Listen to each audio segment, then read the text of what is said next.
Alright, well, the Escalade is up on the lift today, not because there's much wrong with it, but simply because I am sick of these aftermarket struts and how they ride after about a year now that I put them on there, so it's time to change them out. But let me show you something. When you're ordering replacements, now you can buy the whole assembly, it's going to cost you a little more, or you can just buy the inside part, the shock part, and put it on your OE springs. And for me, I think that's the best route, unless you go ahead and spend the money and get some nice springs, because these aftermarket springs, we'll see in just a minute, they're a lot different. Although they say they fit this Escalade, it's really gonna affect your ride, and you're gonna have your passengers going, "What's the matter with this suspension?"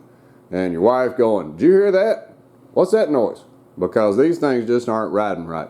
So I'm gonna put my OE springs back on. Now the inside of these are Vigor, the shock portion of it, and that's fine. Those are working good.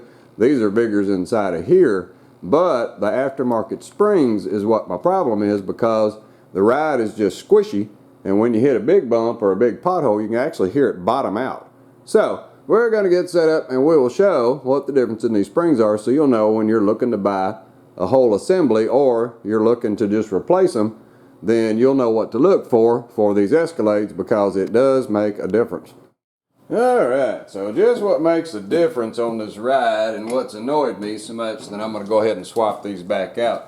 Well, it's the number of coils. So if you look right here and you start with the starting coil up here, and we just count the coils. So there's 1, 2, I'll put little dots on, 3, 4 big coils, and then there's a little coil down at the bottom that attaches to the shock portion of it. So we got 4 coils on these aftermarkets, and you can look in the pictures and actually count the coils to see that a lot of suppliers are supplying these and are saying they're fitting these Escalades. Well, they do fit, and it does ride, and it goes down the road, but the suspension change is so much different. Now you might enjoy a soft ride until you hit a pothole, and then you're going to hear this thing bottom out. So now let's go over here to our OE springs. These are the ones that came off of this Escalade, and we're going to count the coils. Alright, so doing the very same thing, over there we had 4 coils and the little coil. So now these are the OE springs that came off this vehicle when I got it. And so if you count the coils, we'll start with the curl. So then there's 1, 2, 3, 4, 5 big ones, and then the little one down here. So there's actually an extra coil in here on the spring. Now the diameter is about the same for both of them, but they didn't put another coil in there. And so what's happening is you're losing about 20% of your ride suspension, and the strut itself is just going up and down a whole lot more. Now, like I say, it's a lot softer, but it'll bottom out. And that's what I'm finding out now that I'm hitting potholes here in Tennessee from the wintertime. I'm hearing it actually hit the frame and go boom when it bumps into the bottom of the pothole. So we're going to get these things swapped out because I'm tired of it. It sounds like it's doing something bad. Probably not hurting anything, but I just don't like it. So we'll show how to swap these guys out. Now, if you're wanting just to buy the inside portion, you can buy that and save yourself a ton of money versus buying the whole thing. And there's another video out on the channel. I'll put a little clip on how to change out the spring, but you're going to have some spring compressors, and you're going to have to be really, really careful, and it's going to take you a lot more time. But you'll save hundreds of dollars by just swapping out this little guy right here, because, like I say, these are bigger ones that I put on there, and they've done really good. It's just the spring on the outside was no good from that aftermarket strut that I got. Alright, so to change the strut assembly out on most of these, it's not bad at all. Usually there's 3 nuts on top. You can see right there's one of them. A couple more right around the sides. There's a electrical connector right in the middle. That's for the mag rad if you have mag rad. And then a few little connector things that the wires are clipped on top of those bolts right there. Then on the bottom down here, all you have is the 2 little bolts right there that hold the bottom of it. So it's no big deal, but one of the things that makes this a whole lot easier is to lift both sides of the vehicle up. That way your sway bar is down and you don't have any tension on it, and your whole suspension is all the way down. That way you got plenty of room to get the whole assembly out of there, which we'll see in just a minute. So what I'm going to do is, for these up here, I'm going to come in from the top with some extensions. And as you can see, not a lot of tools required, just some extensions, and some deep well impact sockets, screwdriver, stuff like that. Not hard to do at all. And I may, when I set the camera down, I'll turn a timer on and we'll see just how long it takes to take one of these out. Then we can go to the other side and we'll be in good shape again. So let's get set up here and swap this thing out. It's not hard to do at all. If you're worried that your suspension might drop, you could put a jack underneath your hub there, but it's going to stop when it hits the bottom of it, so we're not too worried about it. Alright, so let's get set up and swap this little guy out real quick.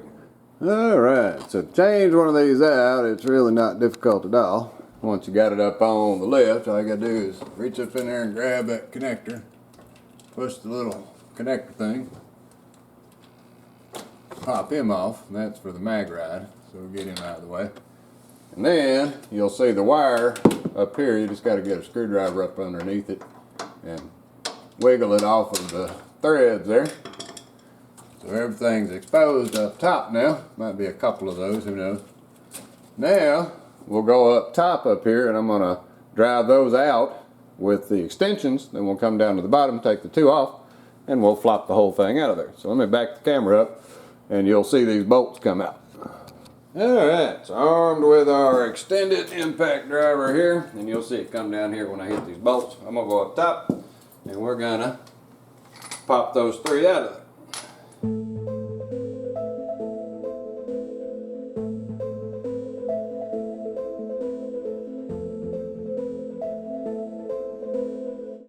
Now we just go down to the bottom, take the other two off, and we'll be ready to pull it out. Alright, so down at the bottom, we just want to put a little WD-40 on those bolts because they've been under the weather there. And then we're just going to back those little guys right down, and this whole assembly will pop out of here.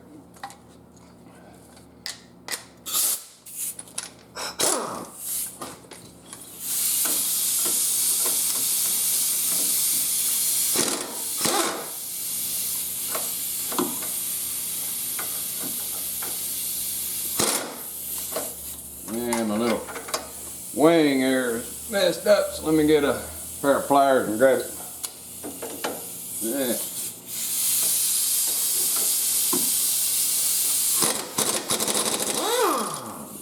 There's one bolt.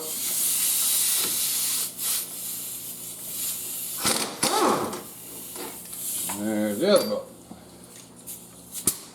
So now, that's pretty much it for holding that on. Now all we got to do is just pull it off its perch, tip the front out, and we'll bring it right out of the front. So with some gloves on to protect your hands, now you just walk it around till you can get it off the perch on the bottom, and then it just tips right out of there. And there you go. So that's pretty easy on how to swap these out, but like I say, you need to have both wheels up off the ground. That way your sway bar is not holding this whole linkage up, and it'll plop right out of there. Now all we got to do is swap our 5-coil guy in there, and we'll be back on the road. So let me just throw that in there real quick. We'll bolt her down, then we'll go over to the other side. Alright, so with our little sensor connector installed and a pry bar handy, because you're going to have to get it back up on the perch, now what we got to do is just slip it back in there and then bolt it up.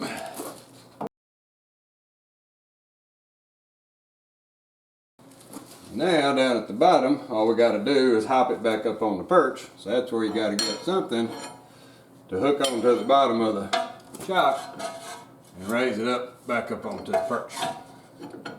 Well, if that doesn't work, you can always go get a little jack. And we'll do it with the jack method so you can see how easy it is to do it just by putting a jack up under the strut and tipping it up. Alright, so if you can't get it with a pry bar, in my case here it's just a little too far to pry up, you can always put a jack underneath the strut and pick up. But if you're on a lift and your back wheels aren't on the ground, be sure back there you put something under the wheels, because when you try to pick up, it'll flip the whole vehicle right off of the lift. So we just gotta get in here and jack this guy up. Then we can hop it back over the perch.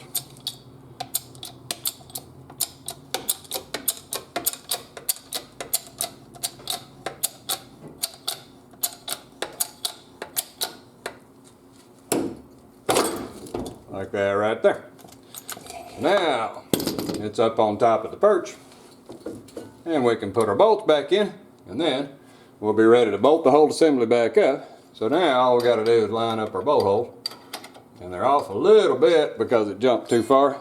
So we just take a bar, we're going to push it back a little bit.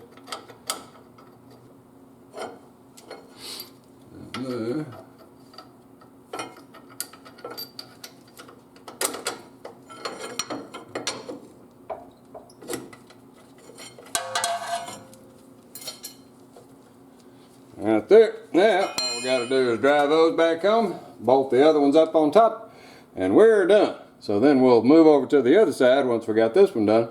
Then we'll be in good shape on our suspension.